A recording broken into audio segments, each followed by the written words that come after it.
Halo semua, selamat datang di Almantra. Jadi kali ini kita akan membahas dua jenis kayu yang biasanya dipergunakan untuk hadroh.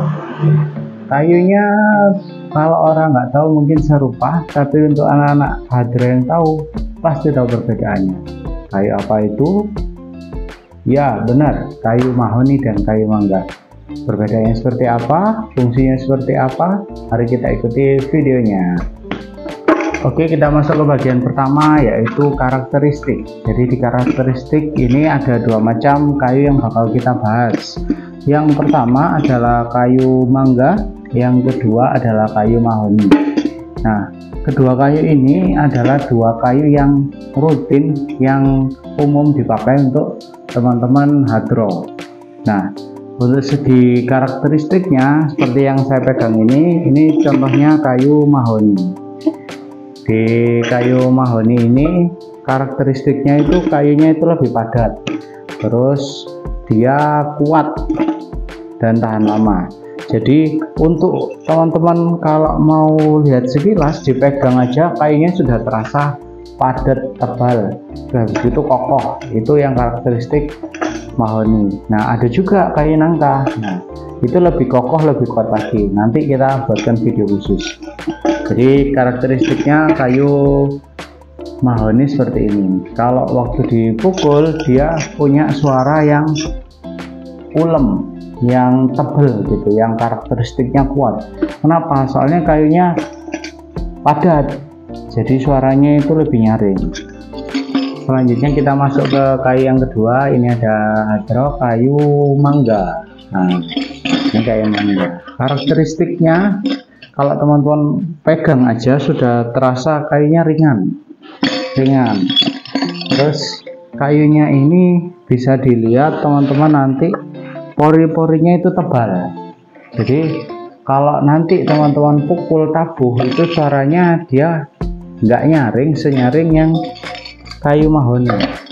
Nah, jadi si karakteristik kayu mangga itu seperti itu. Dia enteng, terus suaranya itu kalau dibanding yang mahoni tadi sebelumnya dia masih kalah nyaring. Tuh, terus kalau kalah nyaring kan mending mahoni. Ya, semua kan ada kekurangan dan kelebihannya. Nah, ini kita bahas kelebihannya. Ini yang kayu mangga. Ini dua rebananya, teman-teman bisa lihat nanti kalau coba dipegang pun sudah terasa mana yang lebih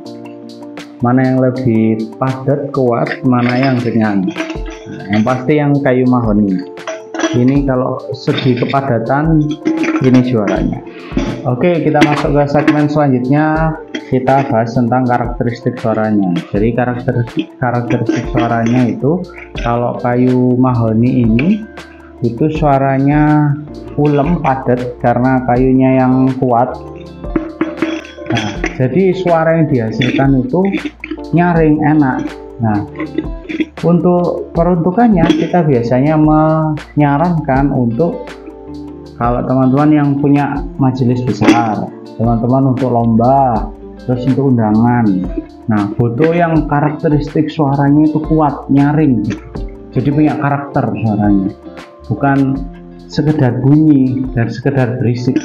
Nah, kalau teman-teman cari yang kuat karakteristiknya, ini solusinya. Oke, selanjutnya di kayu mangga. Kayu mangga ini karena pori-porinya dia lebih lebar, jadi suara kayunya, nah, teman-teman pukul itu suaranya seperti apa ya, mendal gitu. Jadi karena pori-porinya besar, suaranya tidak senyaring yang kayu mangga, kayu mahoni. Nah, kayu mahoni, kayu mangga ini kita rekomendasi buat teman-teman satu untuk teman-teman yang masih belajar. Kalau masih belajar, saya sarankan pakai ini. Apa pakai kayu mangga? Soalnya kayu mangga itu dia ringan, harganya terjangkau, juga buat belajar enak karena ringan itu tadi. Nah, peruntukannya saya bisa rekomendasi ini kalau teman-teman cari untuk rutinan kayak di musola, masjid, itu menjelaskan rutin aja. Nah, pakai ini enak.